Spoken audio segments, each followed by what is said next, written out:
नमस्कार दोस्तों, target with PS Parihar channel में आपका स्वागत है। सुबह के इस वीडियो में ऐसी सूचनाएं होती हैं जो विभिन्न समाचार पत्रों पर छाई हुई होती हैं और विद्यार्थियों के लिए आवश्यक होती हैं। तो आइए शुरू करते हैं और देख लेते हैं कि आज के समाचार पत्रों में ऐसी कौन कौन सी सूचनाएं हैं। सबसे पहले सूचना है नई शिक्षक भर्ती की। लिखा हुआ है कि 2021 यूपी सरकार करेगी 50,000 सहायक अध्यापकों की भर्ती। आगे नीचे लिखा है कि यूपी में बेसिक शिक्षा परिषद में सहायक अध्यापक पदों में भर्ती के लिए प्रयासरत लोगों के लिए बड़ी खुशखबरी है। यूपी सरकार आने वाले साल 2021 में 50,000 सहायक अध्यापकों की भर्ती करने जा रही है। शिक्षा विभाग ने इसकी कवायद शुरू कर दी है और 69,000 सहायक अध्यापकों की भर्ती पूरी होने के बाद भी परिषदीय स्कूलों में 50,000 पद खाली रह जाएंगे, जिसके लिए भर्ती कार्यक्रम शुरू कर दिया गया है। दोस्तों, आगे बढ़ने से पहले एक बात और, जो नए व्यूअर है या नए मित्र हैं जिन्होंने इस चैनल को अभी तक सब्सक्राइब नहीं किया, पहले आप लोग इसे सब्सक्राइब कर लें, जिससे आप लोगों को भी इसी तरीके की अपडेट्स मिलती रहें। और जो मित्र पहले सब्सक्राइब कर चुके हैं वो लोग इस वीडियो को लाइक कर दें। यहाँ पर लिखा हुआ है कि सूत्रों के मुताबिक 69,000 सहायक अध्यापक भर्ती में से शिक्षकों को दिसंबर तक नियुक्ति देने के बाद में नई शिक्षक भर्ती का विज्ञापन निकालने की प्रक्रिया शुरू हो जाएगी। और ये जो न्यूज है वो आज तक वालों की है। यहाँ पर नीचे लिखा है कि यूपी के परीक्षा नियामक प्राधिकारी कार्यालय की ओर से फरवरी या मार्च में शिक्षक पात्रता परीक्षा टीईटी कराई जाएगी। फिर इसका रिजल्ट जारी होने के साथ ही सरकार 50,000 सहायक अध्यापकों की भर्ती का विज्ञापन निकालने की तैयारी कर रही है, ताकि विधानसभा चुनाव 2022 से पहले परिषदीय स्कूलों में अध्यापकों के रिक्त पद भरे जा सकें। और इसके बाद में अब अगली सूचना है डीएलएड 2020-21 पर संकट। लिखा है डीएलएड 2020-21 को लेकर के असमंजस अब भी बना हुआ है। परीक्षा नियामक प्राधिकारी ने डीएलएड 2021-22 की प्रवेश प्रक्रिया मार्च 2021 से शुरू करने का प्रस्ताव भेज दिया है। प्रदेश में डीएलएड की लगभग 2.5 लाख सीटें हैं, वहीं अध्यापक पात्रता परीक्षा भी फरवरी के अंत में कराई जा सकती है। प्रस्ताव में मौजूद सत्र के डीएलएड 2020-21 की प्रवेश प्रक्रिया अब शुरू करने पर आने वाली दिक्कतों को बताया गया है। यदि अब प्रवेश शुरू होता है और कक्षाएं 1 जुलाई से हो जाती हैं तो सत्र के लिए विद्यार्थी ही नहीं मिलेंगे, क्योंकि तब तक विश्वविद्यालयों में स्नातक की परीक्षाएं नहीं होंगी। तो अभी इसके बारे में कोई डिसीजन नहीं हो पाया है और काफ़ी संकट है। हालांकि मार्च के लिए प्रस्ताव बना करके भेज दिया गया है और यह भी संभव है कि डीएलएड 2020-21 के जो सत्र है वो शून्य कर दिया जाए। इसके बाद में अगली सूचना है 69,000 शिक्षक भर्ती उत्तर कुंजी वाले प्रकरण की। विद्यार्थियों ने पत्र लिखा है बेसिक शिक्षा मंत्री को और कहा है कि जो उनका विवाद है जल्द से जल्द निस्तारित किया जाए। सुपर टीईटी की जो परीक्षा हुई थी उसमें कुछ प्रश्नों को लेकर के आपत्ति की गई थी। सिंगल बेंच के बाद में मामला डबल बेंच में है और कई सुनवाइयां हो चुकी हैं, लेकिन निस्तारण नहीं हो पाया है। इन विद्यार्थियों ने एक पत्र भेजा है शिक्षा मंत्री को और यहाँ पर लिखा है कि उत्तर प्रदेश सरकार द्वारा दिनांक 6 जनवरी 2019 को 69,000 सहायक अध्यापक भर्ती की परीक्षा आयोजित की गई थी, जिसकी अंतिम उत्तर कुंजी 8 मई 2020 एवं परिणाम 13 मई 2020 को जारी हुआ था। कुछ विवादित प्रश्नों के कारण उत्तर प्रदेश के माननीय उच्च न्यायालय में कई याचिकाएं दाखिल की गई थी, जिसके परिणाम स्वरूप 3 जून 2020 को माननीय उच्च न्यायालय के लखनऊ खंडपीठ के सिंगल बेंच ने याचिकाकर्ता रेशम मिश्रा व अन्य को राहत देते हुए भर्ती प्रक्रिया पर रोक लगाई थी, जिसमें विवादित प्रश्नों पर यूजीसी की रिपोर्ट मांगी गई थी। परंतु माननीय उच्च न्यायालय लखनऊ खंडपीठ की डबल बेंच ने रोक हटा दी और याचिकाकर्ता रेशम मिश्रा व अन्य सुप्रीम कोर्ट गए। वहां 7 जुलाई 2020 को कहा गया कि लखनऊ डबल बेंच मामले का निस्तारण 2 माह में करें। तत्पश्चात लखनऊ डबल बेंच ने कई बार सुनवाई हेतु तारीखें मिली, लेकिन मामले की सुनवाई नहीं हो सकी, जिस कारण आज दिनांक तक मामले का निस्तारण नहीं हो पाया है। आपसे अनुरोध है कि कोर्ट के उपरोक्त मामले के निस्तारण हेतु आवश्यक कार्रवाई करवाने की कृपा करें। उत्तर कुंजी का मामला था जिसकी वजह से काउंसलिंग रोक दी गई थी, अगर आपको याद आ रहा हो पहली बार। और उसके बाद में सरकार डबल बेंच चली गई थी, क्योंकि सिंगल बेंच ने कोर्ट में स्टे कर दिया था। डबल बेंच में सरकार पैरवीकार है, सरकार की तरफ से कोई ठोस जवाब दिया नहीं जा रहा है और इसकी वजह से सुनवाई पूरी नहीं हो पा रही है। और कुल मिलाकर के अभी फिलहाल इस पर कोई डिसीजन नहीं हो पा रहा है। उसी के लिए विद्यार्थी ये मांग कर रहे हैं। 4-5 महत्वपूर्ण प्रश्न थे जिनको लेकर के विवाद था। और इसके बाद में अगली सूचना है उत्तर प्रदेश लोक सेवा आयोग की। लिखा है जल्द रिजल्ट आया तो पीसीएस में बढ़ेंगे चयन के अवसर।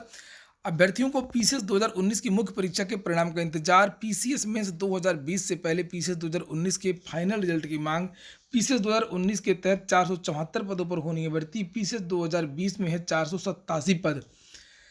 नीचे लिखा है कि पीसीएस 2020 की मुख्य परीक्षा 22 जनवरी से प्रस्तावित है, और लेकिन इस परीक्षा के अभ्यर्थियों को पीसीएस 2019 की मुख्य परीक्षा के परिणाम का इंतजार। अभ्यर्थी चाहते हैं कि उत्तर प्रदेश लोक सेवा आयोग पीसीएस 2020 की मुख्य परीक्षा से पहले पीसीएस 2019 का अंतिम चयन परिणाम जारी कर दे, ताकि इस परीक्षा में उच्च पदों पर चयनित होने वाले अभ्यर्थी पीसीएस मेंस 2020 में शामिल न हों और जो कंपटीशन है वो कम हो जाए।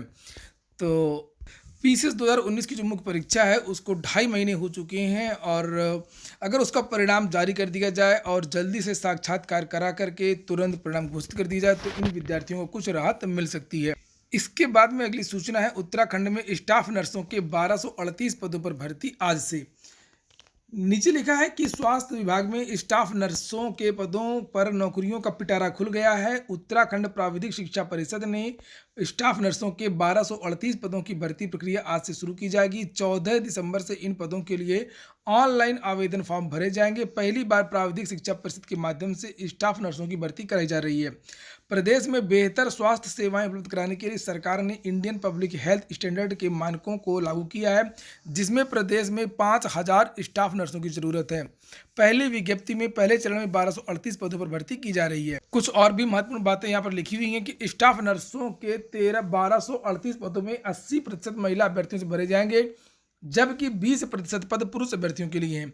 990 पदों पर महिलाओं और 248 पदों पर पुरुष अभ्यर्थियों का चयन किया जाएगा। 200 अंकों की परीक्षा होगी। स्टाफ नर्सों के लिए पहली बार लिखित परीक्षा होगी। अभी तक साक्षात्कार से चयन होता था, पहली बार सीधी भर्ती के लिए लिखित परीक्षा होगी, जिसमें 200 अंकों का प्रश्न पत्र होगा। 100 अंक नर्सिंग कोर्स से संबंधित विषय पर पहला प्रश्न पत्र और 100 अंक का समान हिंदी, सामान्य ज्ञान और समान अध्ययन का दूसरा प्रश्न पत्र होगा। अगली सूचना है, कल हुई एक परीक्षा की। उत्तर प्रदेश लोक सेवा आयोग की राज्य अभियंत्रण 2019 की प्रारंभिक परीक्षा थी और आधे से अधिक अभ्यर्थियों ने परीक्षा छोड़ दी। और यहाँ पर लिखा हुआ है कि आगरा में 27,357 विद्यार्थी पंजीकृत थे और 8,973 ने छोड़ दी। अलग अलग जिलों का लिखा हुआ है, 37,000 पंजीकृत थे, इसमें से 13,818 में छोड़ दी। तो ये सब यहाँ पर विवरण दिया हुआ है। और पेपर की बात करें तो पेपर के बारे में कहा जा रहा है कि पेपर संतुलित था। पेपर न ज़्यादा बहुत कठिन था, न ज़्यादा बहुत आसान था। और इस पेपर में जो है 25 जो है समान अध्ययन पूछे गए थे प्रश्न, और 100 प्रश्न सिविल, एग्रीकल्चर, इलेक्ट्रिकल से पूछे गए थे। और जो प्रथम पाली का प्रश्न पत्र था उसमें 25 समान हिंदी के प्रश्न पूछे गए थे और 100 प्रश्न मैकेनिकल से पूछे गए थे। अगली सूचना है टीजीटी पीजीटी भर्ती की। लिखा, भर्ती व रिजल्ट के लिए प्रतियोगी करेंगे सत्याग्रह। लंबित भर्तियों का काम शुरू न होने, रिजल्ट रुकने से प्रतियोगी छात्रों में निराशा व्याप्त है। अधिकारियों के रवैये के खिलाफ 7 सूत्री मांग को लेकर के प्रतियोगियों ने सत्याग्रह शुरू करने का निर्णय लिया है। माध्यमिक शिक्षा सेवा चयन बोर्ड पर 17 दिसंबर से सत्याग्रह शुरू हो जाएगा और इसमें प्रदेश के विभिन्न जिलों में रहने वाले अभ्यर्थी शामिल होंगे। प्रतियोगी मोर्चा संयोजक विकी खान का कहना है कि प्रतियोगियों की मांग व समस्याओं को चयन बोर्ड प्रशासन गंभीरता से नहीं ले रहा है और इसी कारण कई बार वार्ता करने के बावजूद किसी मामले का निस्तारण नहीं किया गया। लेकिन प्रतियोगी अब शांत नहीं रहेंगे। हक के लिए आर पार की लड़ाई छिड़ी जाएगी। इसके लिए जरूरत पड़ी तो भूख हड़ताल भी शुरू किया जाएगा। यहाँ पर विद्यार्थियों की जो मुख्य मांगे हैं वो लिखी हुई हैं कि जो नया विज्ञापन है टीजीटी पीजीटी का वो शीघ्र से शीघ्र जारी किया जाए। नए संशोधित विज्ञापन में तदर्थ शिक्षकों को जो भारांक है वो 35 नंबर से कम दिया जाए। तदर्थ शिक्षकों को भारांक 35 नंबर या उससे अधिक चयन बोर्ड द्वारा अगर दिया जाता है तो तदर्थ शिक्षकों के पदों को भी मूल विज्ञापन से अलग उनकी अलग से परीक्षा कराई जाए। सामाजिक विज्ञान के साक्षात्कार तारीख शीघ्र घोषित किया जाए और विज्ञापन वर्ष 2016 के जीव विज्ञान की परीक्षा तारीख जल्द घोषित किया जाए। विज्ञापन वर्ष 2011 के जीव विज्ञान के लिखित परीक्षा परिणाम को अतिशीघ्र घोषित किया जाए। टीजीटी विज्ञान, टीजीटी अंग्रेजी, टीजीटी कला, टीजीटी संस्कृत प्रवक्ता कला, जिन विषयों के साक्षात्कार हो चुके हैं उनका जो परिणाम है वो शीघ्र से शीघ्र जारी किया जाए। तो ठीक है दोस्तों, ये हो गया आज का वीडियो। अगर आपको अच्छा लगा हो तो लाइक कर दें। जिन मित्रों ने target with PS Parihar app को न डाउनलोड किया हो तो ऐप को डाउनलोड कर लें और महत्वपूर्ण नोटिस इत्यादि के लिए टेलीग्राम चैनल से भी जुड़ जाएं। पूरा वीडियो सुनने के लिए बहुत बहुत धन्यवाद।